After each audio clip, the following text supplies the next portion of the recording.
100%, c'est une vision qui prend forme avec 2B Africa et qui se traduit justement par ce court-métrage. Il est court dans le nom, court dans le format, mais profond dans son contenu parce qu'il porte vraiment une vision, une recherche d'identité.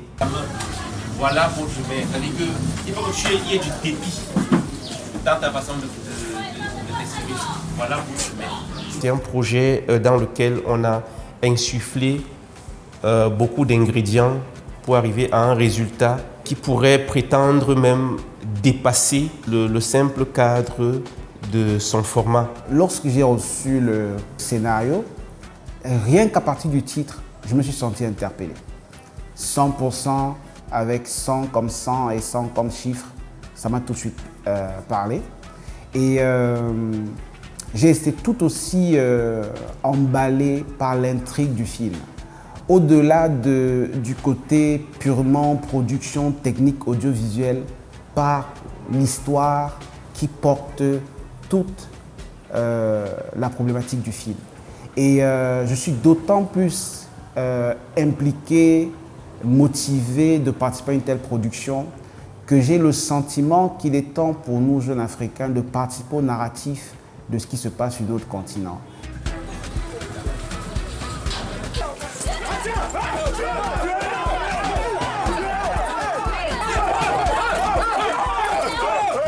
C'était déjà une fusion parce que Bibi est un très bon créatif. Il a apporté plus le côté technique. On a essayé de jumeler ce qu'on avait à deux et on a créé quelque chose d'assez particulier. J'avais 2 réalisateurs qui me mettaient une pression de malade. Chaque fois qu'on partait visualiser le film, c'était toujours 3 formats, 4 formats de modification. Il y avait des choses à modifier.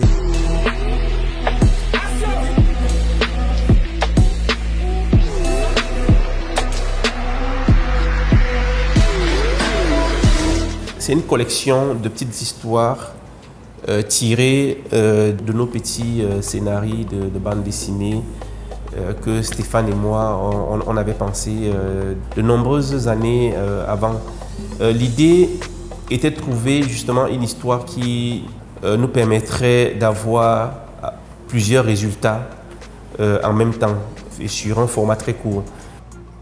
100%, c'est l'histoire d'un caïd qui a la main mise sur tout et qui perpètre avec l'aide de quelques individus dans la ville de Banville des enlèvements, des assassinats pour des crimes rituels.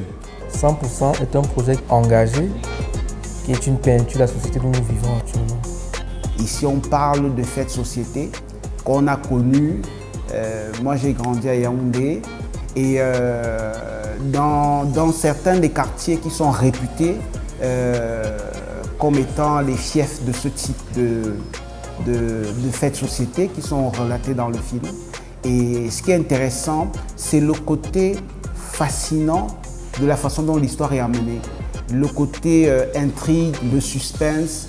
Et on arrive, même quand on est dans un format court-métrage, à maintenir le spectateur en haleine tout au long de l'histoire.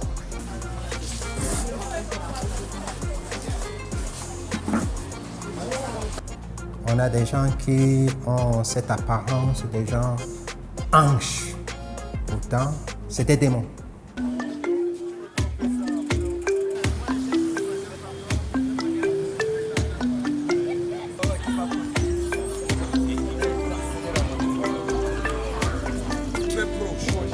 Voilà, si j'ouvre, je la renverse. C'est pour ça que j'ai freiné. Gardez la distance. Je dois avouer qu'une production cinématographique, c'est assez compliqué. C'est très exigeant.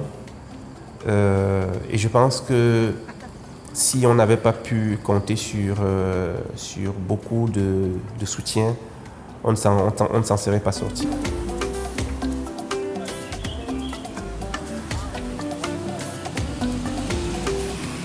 Mes plus gros challenges étaient de réaliser les tenues, vu le temps qui était très court. Je devais me plonger dans un univers autre, créer une nouvelle ville qui était Banville, penser comme les habitants de Banville, parce que j'avais déjà eu à faire une lecture du scénario. Donc, je voyais à peu près ce que j'avais à faire comme travail et je me demandais, est-ce que je vais y arriver? Voilà, j'avais la charge de gérer environ 60 personnes sur le plateau. Donc c'était vraiment très difficile vu que les menus étaient vraiment variés. Il y avait des jours où je devais faire le petit déjeuner, le déjeuner et même le dîner. Alors en tant qu'accessoiriste, il était question de créer des accessoires, fabriquer, colporter, ramener ce qu'il fallait pour que notre belle ville Banville ait ses armoiries, ses signes et ses insignes. Voilà. Mes plus gros challenges étaient de créer une brasserie, voilà. Créer des boissons pour notre belle ville.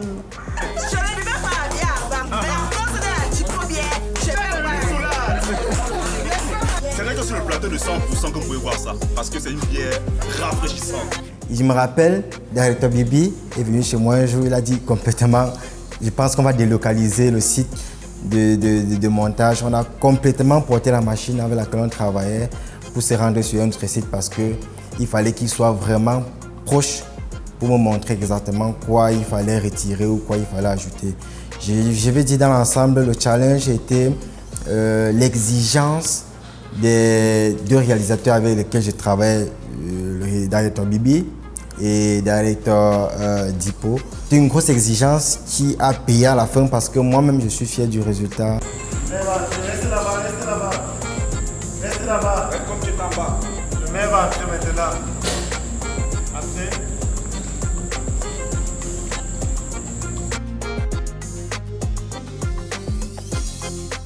On a géré le casting, bien évidemment, qui s'est très bien passé. On a eu plus d'une centaine de personnes qui étaient là. Après toute cette étape du casting, on est passé justement à la phase de préparation qui consistait justement à encadrer les acteurs, à question de les faire entrer dans l'esprit de leur rôle. Et voilà. Parmi les acteurs, j'ai eu la chance de coacher 2 personnes. Jerry, qui est l'une des personnes qui m'a beaucoup marqué, qui m'a beaucoup impressionné parce que voilà, c'était un novice en tant qu'acteur. Mais voilà, avec le travail, on a pu atteindre un résultat convaincant. Et je pense que le rôle de Monsieur le maire aujourd'hui fait partie des rôles les plus importants de ce projet. Action! Non! J'ai le meilleur truc pour lui.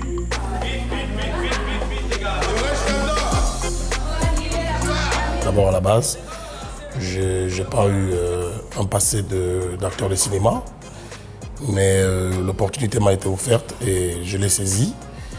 Dieu merci, la production avait prévu quand même un professionnel pour le coaching des acteurs qui a permis que je puisse très facilement, en très peu de temps, surtout que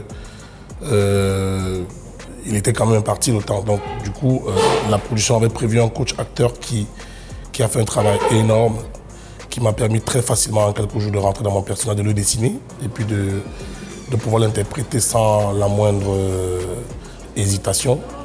Et je crois que pour une expérience, c'est l'une des meilleures que je pourrais raconter si jamais j'ai une carrière d'acteur un jour.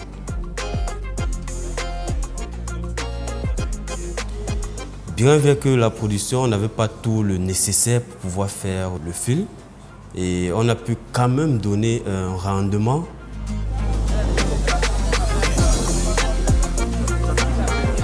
On avait des budgets assez faibles, on n'a pas travaillé avec de gros matériel, mais on est arrivé à faire ce que beaucoup avaient à faire, beaucoup de budget. C'est clair que ça n'a pas été une mission facile. On était hyper motivés, franchement, toute l'équipe derrière, Dipo, Bibi et toute l'équipe technique qui nous a accompagnés, les acteurs et même, bref, toute la machine de production qui a drivé ce projet. Ce qui était le plus difficile, c'était de convaincre les gens et les potentiels partenaires qui pourraient nous accompagner sur la nécessité de faire un certain niveau d'investissement pour un court-métrage. Mais on s'est dit, on croit au projet, on croit en la dynamique de toute cette équipe, Il faudrait qu'on essaie de mettre l'équipe dans de bonnes conditions, de manière à ce que de bout en bout, la production se déroule avec les meilleurs standards possibles, de manière à ce que l'on puisse toucher non seulement le marché camerounais africain, mais également qu'on puisse exister à l'international. Et quand on a vu les premiers retours des festivals, que ce soit en Italie, en Angleterre ou en Suède, on se rend bien compte qu'on n'a pas eu le temps de prendre ce risque, de faire cet investissement pour essayer de s'aligner aux standards internationaux, parce que c'est intéressant de travailler sur l'Afrique, mais il faut toujours garder en ligne de mire la conquête du marché international.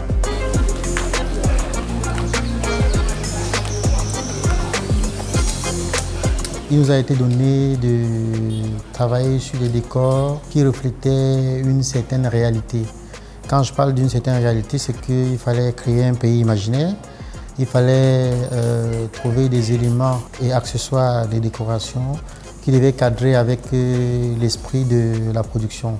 C'était un film violent, on a d'abord penché sur les couleurs et au sorti des couleurs, il était important, surtout ça il faut le préciser, de transformer les différents sites que nous avions pour amener la production à être fière de nous. Je me rappelle le jour qu'on tournait la scène où la petite fille court avec l'arachide, avec le plateau d'arachide. C'était compliqué parce que le gars du quartier était là, il voulait voir, de temps en temps on faisait des reprises parce que petit moment d'inattention, tu vois un figurant, une personne du quartier venir guetter ce qui se passe et pourtant sur une scène comme celle-là où on est en train de poursuivre quelqu'un, il ne peut pas avoir les gens qui guettent. S'il devait avoir des gens, il devait avoir des gens qui devaient intervenir. Donc on est obligé de faire des reprises au point où la nuit nous a rattrapés.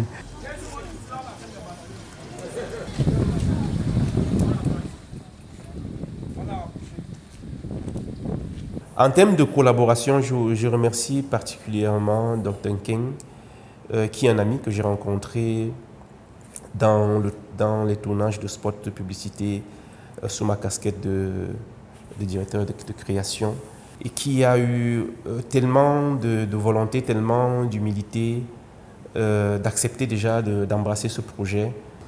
Dr. Ken nous a apporté de son expérience, puisqu'il avait de l'expérience au niveau des films d'action avec son film Axolou, nous savons tous qui a été un succès.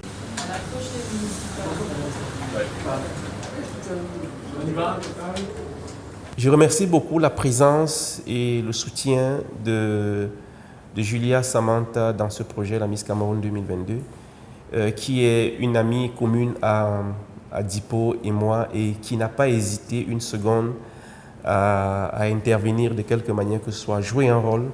Et elle nous a apporté de son expérience. Elle était présente du casting jusqu'à la production. Je vais vous rappeler que ça c'est une scène très importante et très sérieuse. Donc, les rires et les blagues vont quitter à partir de maintenant.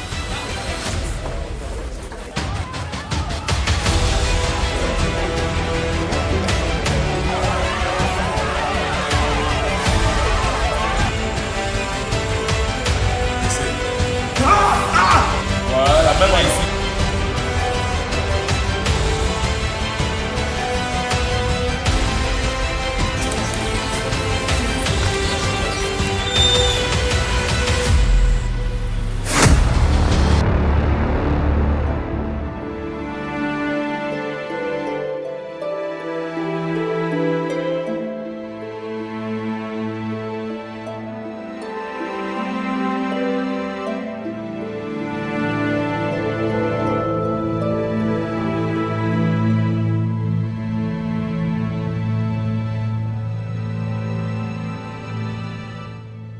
Ma première expérience dans le cinéma sera à jamais marquée par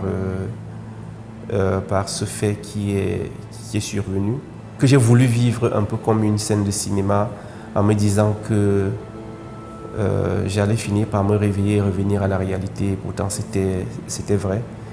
La perte de mon petit frère. C'était un moment très difficile, très très difficile. Parce que mon entrée dans le cinéma était aussi motivée par le talent de mon petit frère qui est parti. J'avais à cœur de lui trouver une voie dans ce domaine-là parce que j'avais senti chez lui un potentiel certain. Et lorsque nous sommes rentrés dans ce projet, la façon dont je l'ai vu s'investir je me suis vraiment dit que c'était la meilleure chose à faire. C'est une expérience qui est en même temps, je vais dire, heureuse et en même temps malheureuse parce que au même moment où nous sommes en train de tourner, on perd quand même ce qu'on va appeler l'acteur principal de façon très difficile. Mais le souvenir reste quand même très positif parce qu'on a pu terminer ce film dans des conditions assez difficiles quand même. Mais je crois qu'aujourd'hui, toute la représentation imagée de la lecture que le réalisateur a voulu mettre en avant dans notre projet, elle est assez cohérente, elle reste d'actualité. Et puis aujourd'hui, ce qu'on peut quand même souligner, c'est de comprendre qu'on devrait pouvoir dédier ce film à notre ami et frère Thierry qui est parti. Et nous avons tous été habités par son esprit pour que ce film soit vraiment un succès, afin que sa mort ne soit pas vaine. Les gars vont gratter au sol. Les gars sont méchants. Parce que sur ce plateau, c'est l'acteur qui m'a le moins dérangé, mais avec qui j'ai beaucoup échangé, qui montrait la volonté à vouloir vraiment participer, à vouloir donner le meilleur de lui. Il répétait à la lettre ce que je lui demandais de faire. C'est vrai également qu'il proposait quelque chose, mais il restait toujours dans le couloir. C'est le genre d'élève, en fait, que tu sens que tu évolues avec lui, en fait. Parce que le plus dur, c'est de donner une instruction un jour et de revenir le lendemain et de voir que tu es en train de te répéter à chaque fois, quoi. Donc chaque jour qu'on travaillait, tu sentais une évolution. Le sentiment que cela nous a laissé était un tout petit peu mitigé parce qu'après la douleur et la grosse dépression que cela nous a tous laissé, il y a eu cette détermination de réellement peaufiner et de donner le meilleur de chacun de nous pour que ce film sorte déjà, mais aussi qu'il soit au meilleur de son potentiel. Je me suis dit, il faut qu'on te rende hommage. D'où tu es, sache que nous sommes avec toi et que je donnerai tout ce que j'ai à l'intérieur pour que ton énergie continue sur ces projets. Repose en paix. Je devais jouer le rôle du Ben Skinner. Malheureusement, je ne sais pas conduire à moto. Ce qui fait que le matin du jour où je devais jouer le rôle, on a dit, j'ai 1 heure de temps pour apprendre à conduire la moto. C'était quelque chose d'incroyable. Et je me suis déplacé pour apprendre à conduire. À un moment, j'ai fermé l'œil, j'ai regardé toute l'équipe qui m'encadrait. Et je me suis dit, tous ces gens sont là pour toi.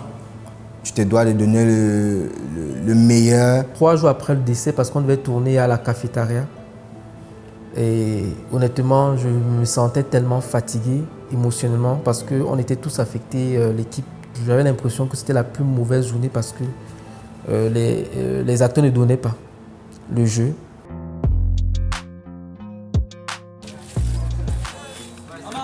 Alors, pour le résultat final, je pense qu'il y a 2 appréciations.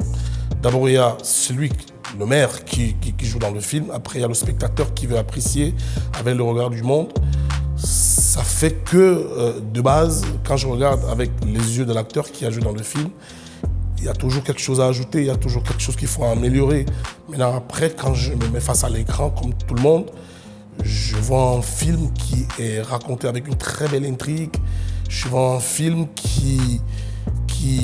D'abord, je vois un jeu d'acteur qui est parfait. Je vois une réalisation qui est plus que parfaite. Je tire encore un coup de chapeau aux 2 réalisateurs qui sont Dipo et Bibi, qui est mon frère. Enfin, les 2 sont mes frères. C'est un très bon film, je suis fier de ce que nous avons donné. Mais je laisse au monde de vraiment de l'apprécier à sa manière.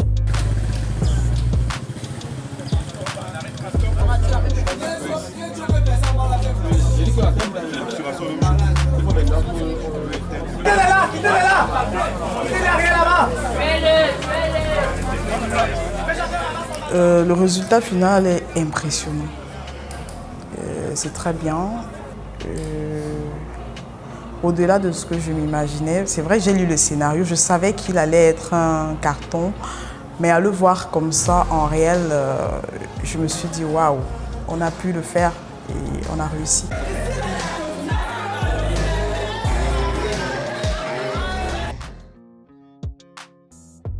100% est un projet, ma foi, 100% réussi. J'ai envie de dire que ce film est allé un tout petit peu au-delà, au-delà de mes attentes, selon ce que moi j'avais, selon ce qui avait été pensé depuis le départ. Ce film a été bien au-delà de mes attentes. J'ai été extrêmement satisfait du résultat final, même à mi-chemin, lorsque nous n'avions pas encore terminé avec tous les éléments qu'il fallait pour que ce film soit complet. J'étais déjà impressionné. Il y avait de belles promesses, mais rendu à ce moment du tournage, je pense que ce film est une réussite.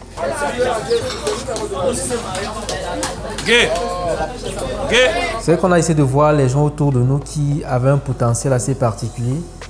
Pour la plupart, sont des no-names qui ne sont pas connus du grand public.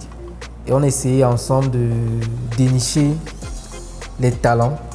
Et je pense qu'on a pu faire quelque chose d'assez particulier en fait. Bon voilà, en gros je crois que je vais dire à 100% bravo à l'équipe, à la production et la qualité surtout des techniciens. Moi j'ai vu une équipe, en tout cas c'était pour ma première fois, moi j'ai vu une équipe hyper organisée. J'ai vu une équipe qui se parlait par des signes. J'ai vu des mecs qui grimaçaient pour faire comprendre, pour donner pour transmettre l'émotion que l'acteur lui-même doit pouvoir donner à la télévision. Ce sont des personnalités différentes qui se sont réunies pour pouvoir bosser ensemble. Chacun a réussi à taire son ego et apporter un plus pour la production. Et s'il y a lieu de dire une chose, c'est que s'il fallait reconduire l'expérience, je reconduirais la même équipe parce que c'est des personnes qui ont été à l'écoute, qui ont compris quels étaient les challenges de la production.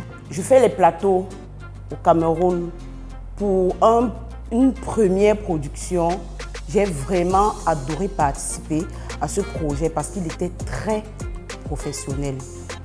Dans ce projet, nous nous sommes embarqués un peu à plusieurs, entre frères, entre amis, pour avoir un résultat intéressant. Aujourd'hui, on ne devrait plus faire des productions juste pour se limiter à la dimension entertainment, mais également apporter notre contribution au rayonnement de l'Afrique et également à l'amélioration de la vie des Africains. Mais les gars, vous avez été les meilleurs pour moi. Vous n'êtes peut-être pas les meilleurs pour le moment, mais les gens découvriront votre travail. Je sais une chose, c'est que les gens parleront. Ça, je suis sûr de moi, j'ai cette fierté. Je suis sûr qu'on vous donne les moyens qu'on donne aux autres, vous ferez mieux qu'eux. Et courage à vous, les gars.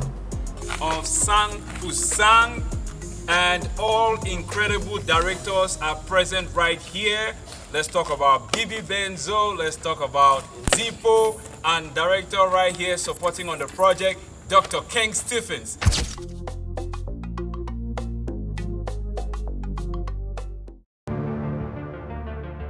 Cette information nous parvient à l'instant. Un nouveau corps d'enfant a été retrouvé dans une broussaille au quartier Bakwa. Il s'agit d'une fillette âgée d'environ 7 ans. En tout, 5 morts d'enfants en 3 mois. Depuis la découverte du corps de la petite Alicia, dont l'état avait choqué